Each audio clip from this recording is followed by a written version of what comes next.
Good morning guys! For today's vlog, ayan, gumawa po ako ng pandesal at wait lang po natin na umalsa bago natin iluto dahil kailangan po paalasahin muna natin mga 1 oras. Ayan ang ating pandesal. Ayan, na-miss ko kasi guys yung pandesal. Kaya naman, ayan, kapag nagki-craving po tayo, talagang wala tayong choice kundi gumawa ng sarili nating pandesal dahil dito sa Malaysia, napakalayo po ng Filipino store. At saka nga po talagang matagal ko na pong ginagawa ang pandesal. Yan, inaral ko po yan dito dahil syempre kapag nagki-craving po tayo, mayroon tayong alam at pwede po tayong magluto ng sarili nating pandesal. Ayan guys, wait lang po natin na umalsa. Dito lang ako guys sa maliit na oven magluluto. Ayan. Doon sa loob yung malaki. Kapag marami yung niluluto ko, doon ako nagluluto. Ngayon, 6 na piraso lang yung ginawa ko. 250 grams lang yan guys. Kaya 3 piraso. Pero malalaki po yan. Kaya ganyan. Pero kung ititinda nyo po, dapat maliliit lang. Ito naman po kasi ay pang sarili lang natin. Kaya malalaki po ang ginagawa ko. So, ayan. Wait lang po natin. Kailangan paalasahin po natin mga 1 oras. Kapag umalsa na po yan, doon lang po natin iluluto. Ayan. Check natin guys yung ating pandesal. Ayan. Wow! Dikit-dikit na sila, guys. Look at this. Ayan. Kapag ganyan na po, nagdikit-dikit na sila, ready to bake na po yan. So, i-bake na po natin ang ating pandesal. Magpapainit lang po tayo ng oven, 10 minutes. Tatanggalin po natin ang ating pandesal. Then, saka po natin papainit yung ating oven. Set natin guys ang ating oven. Ayan. Then, on na po natin. Papainit lang po muna natin. Ayan guys.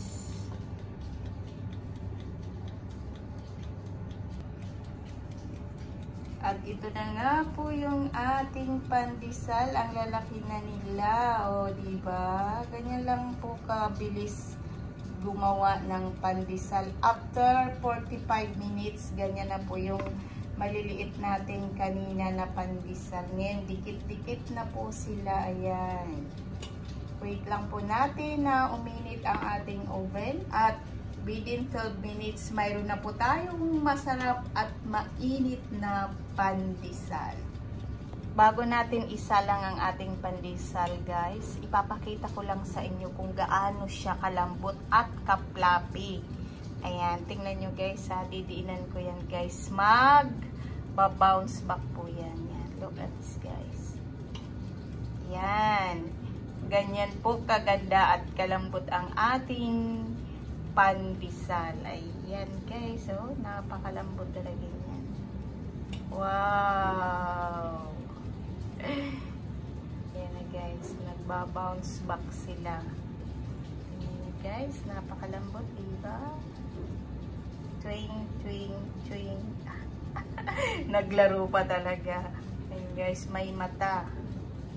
Twing, twing, twing. Ang lambot guys.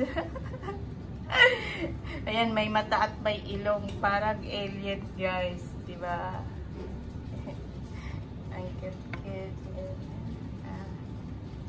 Ayan guys. Bale, isasalang na po natin ang ating napakalambot at napaka-flapping pandesal. Ayan guys, salang na po natin. Within 12 minutes, mayroon na po tayong yummy, yummy pandesal. Ayan guys, so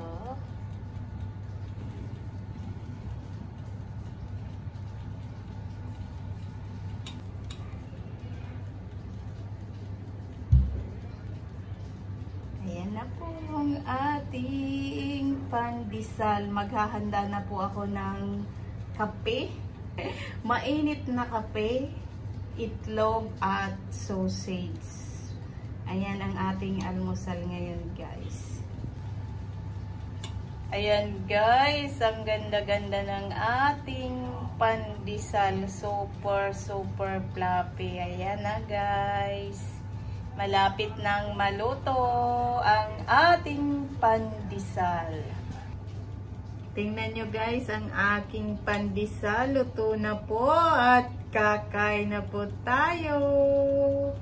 Gutom na po ako. Alas 9 na. Ayan, nag-antay tayo ng mainit na pandesal. Ayan, mag-aalmusal na po tayo.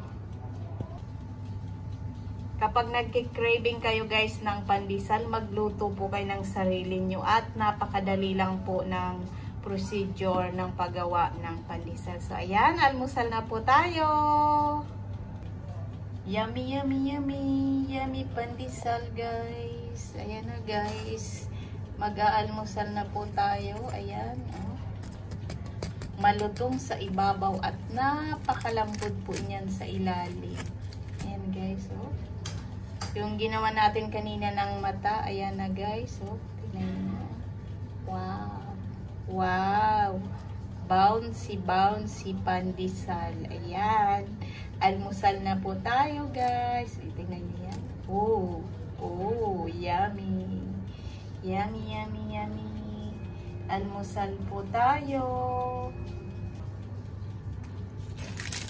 Ayan, kunin na po natin ito at mag-aalmusal po tayo. Mainit. Ayan na, makita nyo po yan. Perfect. Ang ganda guys ng ating pandesal. Ayan. Kaya sabi ko sa inyo, kahit 6 na piraso yan, guys. 3 beses ko na po yan kakainin. Ayan. Nakita nyo yan, guys. Ayan. Napakaganda. Di po ba? So, ayan. Mag-aalmusal na po tayo. Ayan na, guys. Almusal na po tayo. Nakahanda na po ang aking mainit na pandesal at syempre may mainit na kape. Ayan po, mag-aalmusal na po tayo at talagang gutom na po ako. Ayan yung ating butter, guys. Yan ang ilalagay natin sa pandesal. Ayan. So, kain po tayo, guys.